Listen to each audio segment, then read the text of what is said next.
বৌমা শাশুড়ির এই ঝগড়ার প্রধান কারণ হচ্ছে জেনারেশন গ্যাপ, ঠিক কিনা? শাশুড়ি এক জেনারেশনের আর বৌমা আরেক জেনারেশনের। শাশুড়ি ভাবে একরকম, বৌমা ভাবে আরেক রকম।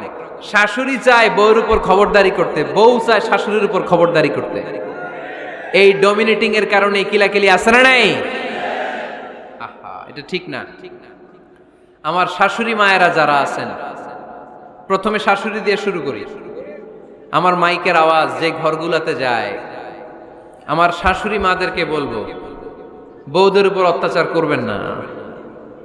ছেলেরে প্রশ্ন করে, তোর কাছে তোর বউ বড় না আমি বড়?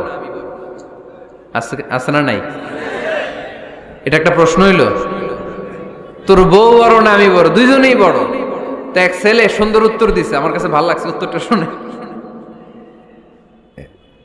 এক মা প্রশ্ন করছে, তোর এতদিন আমি লালন পালন করে বড় করলাম, জীবন যৌবন তোর জন্য শেষ করলাম, আজকে বউ পাইয়া বউ তোর আপন হয়ে গেল?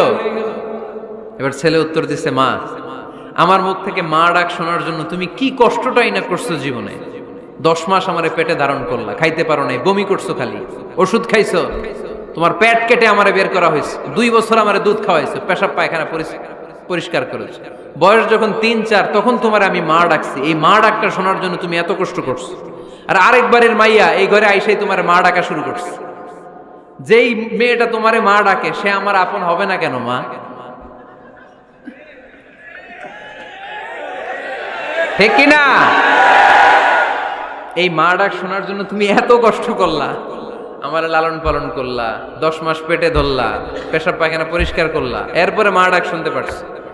আর আরেকবারের মেয়ে জানা নাই চিনা নাই এসেই তোমার ডাকা শুরু করছে মা। তো যে আমার মারে মা ডাকে তার স্থান তো আমার কলিজায়, ঠিক কিনা?